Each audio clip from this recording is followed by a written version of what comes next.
بسم اللہ الرحمن الرحیم۔ السلام علیکم ناظرین، آج کی اس ویڈیو میں ہم جانیں گے جنوبی مشرقی ایشیا میں اسلام کی آمد کا تاریخی پس منظر۔ جنوب مشرقی ایشیا میں اسلام کی آمد کا تاریخی پس منظر ایک طویل اور دلچسپ سفر ہے جس کا آغاز تقریباً 7ویں اور 8ویں صدی عیسوی میں ہوتا ہے۔ یہ خطہ، جس میں آج کے Indonesia, Malaysia, Brunei, Thailand, Philippines اور سنگاپور جیسے ممالک شامل ہیں، ابتدا سے مختلف مذاہب اور ثقافتوں کا مرکز رہا ہے، جہاں ہندو مت اور بدھ مت نمایاں تھے۔ ویڈیو میں آگے بڑھنے سے پہلے ہماری آپ سے گزارش ہے، ہمارے ویڈیو کو لائک کر کے چینل کو سبسکرائب کر کے ایک پیارا سا کمنٹ لکھتے ہیں۔ چلتے ہیں ویڈیو کی طرف۔ اسلام کی آمد سے قبل جنوب مشرقی ایشیا کے لوگ تجارت کے ذریعے مختلف تہذیبوں سے رابطے میں تھے۔ بحر ہند کے تجارتی راستوں کے ذریعے ہندوستان، چین اور عرب دنیا سے لوگ تجارت کے لیے آتے تھے۔ یہی تجارتی تعلقات اسلام کے ابتدائی پھیلاؤ کا سبب بنے۔ عرب کے تاجر 7ویں اور 8ویں صدی عیسوی میں اپنے بحری جہازوں کے ذریعے انڈونیشیا اور ملیشیا کے ساحلوں پر آنے لگے۔ یہ تاجر بحر ہند کے راستے سری لنکا، جنوبی بھارت اور مالدیپ کے جزیروں سے گزرتے ہوئے جنوب مشرقی ایشیا پہنچتے تھے۔ ان کے ساتھ نہ صرف اسلامی ثقافت اور اقتدار آئیں، بلکہ ان کے اخلاق اور دیانتداری نے بھی مقامی لوگوں کو متاثر کیا۔ یہ تاجر زیادہ تر تجارت اور کاروبار میں مگن تھے، لیکن ان کے ذریعے اسلام کا پیغام پھیلنا شروع ہوا۔ اسلام کی آمد جنوب مشرقی ایشیا میں اس انداز سے ہوئی کہ اس نے مقامی ثقافت، زبان اور روایات کو اپنانے میں بڑی آسانی محسوس کی۔ اسلام کی تعلیمات میں شامل رواداری اور احترام نے اس بات کو یقینی بنایا کہ مقامی آبادی اسلام کو اپنی ثقافت اور عقائد کے ساتھ ہم آہنگ پائے۔ اس خطے میں تبلیغی سرگرمیاں عام طور پر پرامن اور غیر متنازع تھی، جس نے لوگوں کو نئے دین کی جانب کھینچا۔ صوفیاء کرام کی آمد نے بھی اسلام کے پھیلاؤ میں اہم کردار ادا کیا۔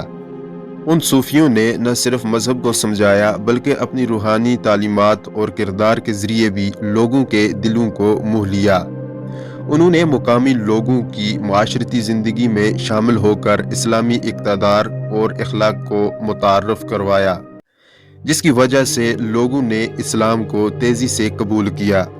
جیسے جیسے اسلام مقامی حکم اور اشرافیہ میں مقبول ہوتا گیا، مختلف اسلامی ریاستوں کا قیام عمل میں آیا۔ مثال کے طور پر سماترا میں پھیلا اسلام سلطنت قائم ہوا اور بعد میں ملاکا سلطنت بھی ایک اہم اسلامی مرکز بن گیا۔ ان ریاستوں میں حکمرانوں نے نہ صرف اسلامی قوانین نافذ کیے بلکہ اسلامی طرز حکومت کو بھی فروغ دیا۔ ان اسلامی ریاستوں نے تعلیم، ثقافت اور فنون میں بھی ترقی کی، اور ان کی کامیابی نے باقی لوگوں کو بھی اسلام قبول کرنے کی ترغیب دی۔ جنوب مشرقی ایشیا کی تجارتی بندرگاہیں جیسے کہ ملاکا اور آچے اسلامی تجارت اور ثقافت کے بڑے مراکز بن گئے۔ ان بندرگاہوں پر مختلف ممالک سے آنے والے مسلمان تاجروں نے اپنے دینی اور ثقافتی اثرات چھوڑے۔ اس طرح اسلام کے ساتھ ساتھ عربی زبان، اسلامی علوم اور ثقافتی روایات بھی یہاں کے لوگوں تک پہنچی۔ اسلام کے فروغ کے ساتھ ہی اسلامی تعلیمی ادارے اور مدارس قائم ہونے لگے، جہاں قرآن اور حدیث کی تعلیم دی جاتی تھی۔ ان مدارس نے مقامی لوگوں میں اسلامی تعلیمات کو فروغ دینے میں اہم کردار ادا کیا۔ جنوب مشرقی ایشیا میں اسلام کا پھیلاؤ ایک پرامن، تدریجی اور ثقافتی ہم آہنگی کا عمل تھا۔ اسلام کی آمد نے اس خطے میں ایک نئی تہذیب اور معاشرتی ڈھانچے کو جنم دیا، جس کی وجہ سے آج انڈونیشیا اور ملیشیا جیسے ممالک اسلامی دنیا کا اہم حصہ ہیں۔ ابتدائی اسلامی سلطنتیں اور مراکز جیسے ملاکا، سماترا اور جاوا جنوب مشرقی ایشیا میں اسلام کے پھیلاؤ میں کلیدی کردار ادا کرتے ہیں۔ ان مقامات نے نہ صرف اسلامی ثقافت کو فروغ دیا بلکہ مقامی لوگوں کی زندگیوں میں بھی اہم تبدیلیاں لائیں۔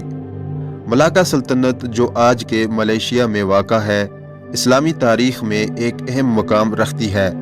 یہ سلطنت 15ویں صدی میں قائم ہوئی اور عرب، چینی اور مقامی تاجروں کے لیے ایک تجارتی مرکز بن گئی۔ ملاکا کی بندرگاہ ایک اہم تجارتی راستے پر واقع تھی، جہاں عرب، ہندو اور چینی تاجروں کی آمد و رفت ہوتی تھی۔ اس نے اسلامی ثقافت کو مقامی لوگوں تک پہنچانے میں مدد فراہم کی۔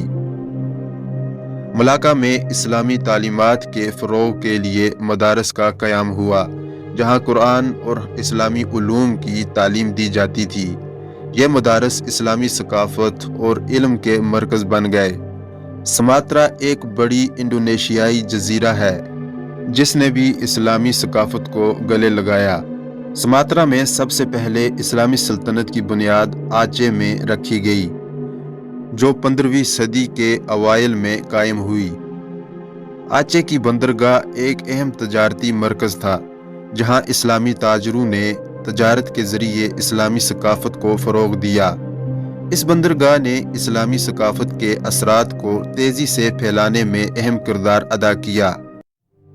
سماترا میں بھی کئی مدارس قائم ہوئے، جہاں اسلامی تعلیمات کی روشنی میں تعلیم دی جاتی تھی، اور یہ طلباء اسلامی دنیا کے دیگر مقامات پر بھیجے جاتے تھے تاکہ وہ علم حاصل کر سکیں۔ جاوا کا جزیرہ بھی اسلامی تہذیب میں پھیلاؤ میں ایک اہم کردار ادا کرتا ہے۔ 15ویں صدی اور 16ویں صدی کے دوران عرب تاجروں اور صوفیاء نے جاوا میں اسلام کو متعارف کروایا۔ بہت سے مقامی حکمرانوں نے اسلام قبول کیا، جن میں سب سے مشہور سنن گریز کا نام شامل ہے۔ انہوں نے اپنی ریاستوں میں اسلامی قوانین کو نافذ کیا اور اسلامی ثقافت کو فروغ دیا۔ جاوا میں اسلامی ثقافت نے مقامی ثقافت کے ساتھ ایک خاص امتزاج پیدا کیا، جہاں روایتی جاوا ثقافت کے عناصر کو اسلامی تعلیمات کے ساتھ جوڑا گیا۔ اس نے مقامی لوگوں کے رسم و رواج میں اسلامی اثرات کو شامل کیا۔ ملاکا، سماترا اور جاوا جیسے ابتدائی اسلامی سلطنتیں اور مراکز اسلامی ثقافت کے پھیلاؤ میں نہایت اہم ثابت ہوئے۔ ان مراکز نے نہ صرف اسلامی تعلیمات کو پھیلایا بلکہ مقامی ثقافتوں کے ساتھ ایک نئی تہذیب کو جنم دیا۔ ان کے اثرات آج بھی جنوبی مشرقی ایشیا کے معاشرتی، ثقافتی اور مذہبی زندگی میں واضح طور پر نظر آتے ہیں۔ ویڈیو میں آخر تک بنے رہنے کے لیے آپ کا شکریہ۔ خدا حافظ۔